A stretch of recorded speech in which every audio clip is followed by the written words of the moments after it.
নিশ্চয়ই আপনারা জানেন, আপনারা সাংবাদিকতা করেন, অনেক বিষয় আপনারা জানেন। আমি আজকে আসলে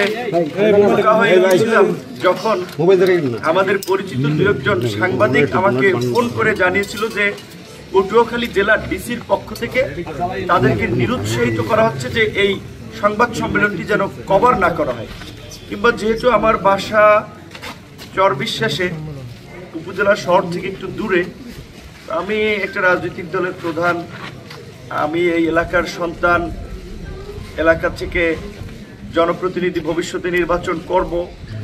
আমি আসলে মাঝে মাঝে সেটা জেলাতে কিংবা জেলাতে সার্কিট হাউসে কিংবা উপজেলাতে ডাকবাংলোতে যদি খালি থাকে আমি বলি যে যদি রুম থাকে তাহলে হয়তো দু একদিন এখানে স্টে করি। এ যাবৎকাল পটুয়াখালী সার্কিট হাউসে 2 দিন থেকেছিলাম, 2 বার, আর গলাচিপার এখানে বোধহয় 2 বার 2-3 দিন থাকা। সেখানে আজকে আমার উপজেলায়, আমার নির্বাচনী এলাকা, আমি একটা রাজনৈতিক দলের প্রধান, এইখানে আমি একটা সংবাদ সম্মেলন করব। আমি যতদূর তথ্য পেয়েছি সেখানে ডিসি সাহেব, ওসি সাহেব এবং ইউনো সাহেব এখানকার লোকাল প্রশাসনের উপরে ব্যাপক ধরনের চাপ তৈরি করতেছেন যে আমি যেন এখানে সংবাদ সম্মেলন না করতে পারি, কথা বলতে না পারে, আমার কোনো নেতাকর্মী যেন এখানে না আসে। প্রকারান্তে মনে হচ্ছে যে ডিসি আমার প্রতিপক্ষ হয়ে গেছে, এই পটুয়াখালীর ডিসি গণ অধিকার পরিষদের প্রতিপক্ষ হয়ে গেছে। আসলে কারণগুলো আমি খুঁজে পেলাম না যে ডিসির এরকম আচরণ কেন হবে।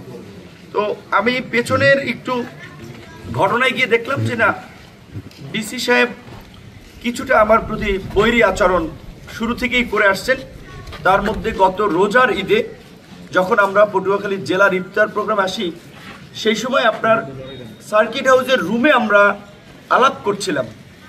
তিনি লোক পাঠিয়ে গোপনে ভিডিও করেছিলেন এবং সেই ভিডিও তিনি বিএনপির এই অঞ্চলের নেতা হাসান মামুনকে পাঠিয়েছিলেন। সেই ভিডিওটি আমিও আপনার পরিবেশ ও বন মন্ত্রণালয়ের দায়িত্বপ্রাপ্ত উপদেষ্টা জনাব সৈয়দা রেজওয়ানা হাসান, আপনার মন্ত্রিপরিষদ সচিব এবং আপনার আইন উপদেষ্টা আসিফ নজরুল সহ বেশ কয়েকজনে পাঠিয়েছিলাম যে একজন ডিসি এরকমের কর্মকাণ্ড করতে পারে কিনা। তো তারা আশ্বস্ত করেছিলেন যে ডিসির বিরুদ্ধে পদক্ষেপ নেওয়া হবে। অনেক ডিসির বিরুদ্ধে অভিযোগ আছে, কারণ আপনারা জানেন যে ডিসি নিয়োগেও বড় ধরনের একটা কেলেঙ্কারি হয়েছিল। মাঠ পরিস্থিতি কোনো ডিসি কি সরায়নি, সেই কারণে তো তার বিরুদ্ধে ব্যবস্থা নেয়নি।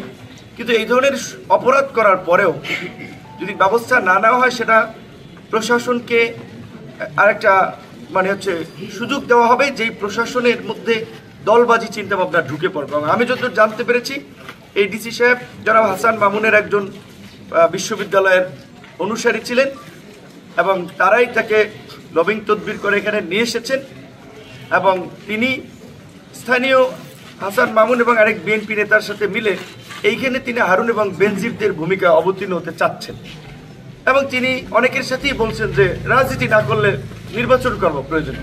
তো আমি ডিসি সাহেবকে বলবো, আপনার যদি রাজনীতি করে এত খায়েশ থাকে, সরকারি চাকরিটা ছেড়ে আপনি রাজনীতি করেন, আর যদি এই পদে থাকেন তাহলে এই সমস্ত দলবাজি চেতনা মানসিকতা দেখাবেন না।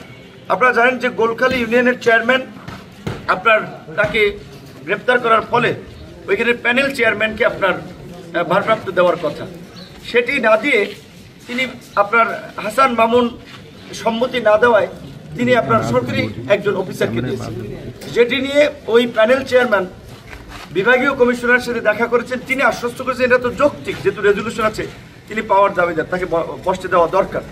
এলজিআরডি উপদেষ্টার কাছে চিঠি দিয়েছে, সেখান থেকে এখানে চিঠি দেওয়া হয়েছে, কিন্তু ডিসি তার আপনার গুরু, তার আপনার প্রভু যারা হাসান মামুনের সিগন্যাল না পায় তিনি ওখানে আপনার প্যানেল চেয়ারম্যান দিতে পারেন। গতকালকে আমরা যখন এই হাসান মামুনের সমর্থক এবং বিশেষ করে যিনি পুরো উপজেলা থেকে, পটুয়াখালী জেলা থেকে, বরিশাল থেকে প্রশিক্ষিত সন্ত্রাসীদের এনেছিলেন, তাদের প্রত্যেকের হাতে রামদাও ছিল, চাপাতি ছিল, হকি স্টিক ছিল, বস্তা ভর্তি ইটের খোয়া নিয়ে গিয়েছেন। রাস্তায় আপনারা দেখেছেন সেনাবাহিনী কিংবা পুলিশ যখন আপনার এই আমাদেরকে সহযোগিতা করেছে আসার পথের মাঝে মাঝেই গাছ ফালানো।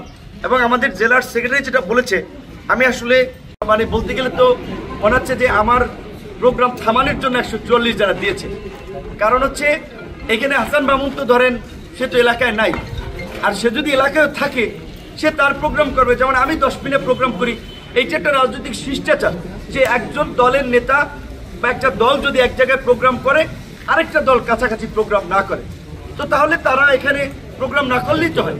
আমাদের অফিস ভাঙচুর হয়েছে, আমাদের নেতা কর্মীদের উপরে হামলা হয়েছে, তার প্রতিবাদে আজকে বিকাল 4টায় মিছিল ছিল, সেখানে 144 যারা দিয়েছে, কারণ হাসান মামুনের লোকেরা সেখানে হামলা করবে, পুরো গলা চিপায় অস্ত্রশস্ত্র জোগাড় করেছে। এখন প্রশাসন তাদের দায় এড়াতে এই হাসান মামুনের সন্ত্রাসীদেরকে নিবৃত্ত করতে না পেরে 144 যারা জারি করেছে, এটা প্রশাসনের অক্ষমতা, প্রশাসনের দুর্বলতা, এবং এই দুর্বলতাগুলো যদি প্রশাসন কাটিয়ে উঠতে না পারে তাহলে এই প্রশাসনকে দিয়ে কোনোভাবেই আগামীতে একটা সুষ্ঠু নির্বাচন সম্ভব নয়। এটা কিন্তু দেশের মানুষ এখন পরিমাপ করছে, কথা বলছে। যেখানে আমার প্রোগ্রামে নিরাপত্তা দেবে সেটা না দিয়ে বরঞ্চ বন্ধ করার জন্য 144 যারা দিয়েছে। যাই হোক, আমি আজকে তাদের প্রতি শ্রদ্ধা রেখে আমি নিবৃত্ত থাকলাম, কিন্তু আগামীকালকে থেকে আমার প্রোগ্রাম চলবে। আমি বিএনপির ভাই বোনদেরকে অনুরোধ করবো, আপনারাও মিছিল করেন, সমাবেশ করেন, বিশাল বিশাল প্রোগ্রাম করেন, কিন্তু আমরা গণ অধিকার যেখানে প্রোগ্রাম করে আপনারা সেখানে করেন না। এটা তো শিষ্টাচার। কেন গায়ে পাড়া দিয়ে ঝামেলা করবে? আমি তো আপনাদের শত্রু না, বরঞ্চ আমার অবদানের কারণে আজকে আপনারা এই প্রকাশ্যে রাজনীতি করতে পারছেন, কথা বলতে পারছেন, নিজেরা নেতাগিরি দেখাতে পারছেন। সেইখানে কিছুটা হলেও আমার মতো মানুষের, আমার দলের অবদান আছে, কৃতজ্ঞতার সাথে সেটা স্বীকার করেন। নির্বাচনের আগে এই অবস্থা, নির্বাচনে জোট করে কি লাশ হবো এই পরামর্শ দিচ্ছেন আপনারা। যাই হোক, তারপরে এটা বুঝতেছি না, এটা পরিবেশ পরিস্থিতির উপরে নির্ভর করবে, দেখা যাবে। দেখি বিএনপি এটা পার্টিগতভাবে, দলগতভাবে হাসান মামুনের এই কর্মকাণ্ডকে ওন করে নাকি ডিজোন করে, এটার মধ্যে দিয়ে তো তার মিত্রদের প্রতি তাদের একটা আচরণ প্রকাশ পাবে। কারণ আমার সাথে ইতিমধ্যেই বিএনপির সাথে সমস্ত দল জোট সঙ্গে আছে, অনেকেই ফোন দিয়ে উদ্বেগ প্রকাশ করছে, ভাই আপনার এলাকায় আপনার এই অবস্থা, আমাদের সাথে কি হবে? এই বিষয়ে তো আমাদের পদক্ষেপ নেওয়া প্রয়োজন, কথা বলা দরকার। তাই পরিষ্কারভাবেই বলেছি যে নির্বাচন তো এখনো আসে নাই, আর ভাই দল জোট মিত্রতার কোনো কথা নেই। এখন যারা রাজনীতির মাঠে আছে, ফিল্ডে আছে, সবাই তো এক পক্ষের লোক, এনটি আওয়ামী লীগ লোক, সবাই মিলেই তো হাসিনার পতন ঘটিয়েছে। তাহলে এখন কেন নিজেরা এইভাবে মারামারি, হানাহানি, সন্ত্রাস, সহিংসতা করে এলাকার পরিস্থিতি উত্তপ্ত করবে?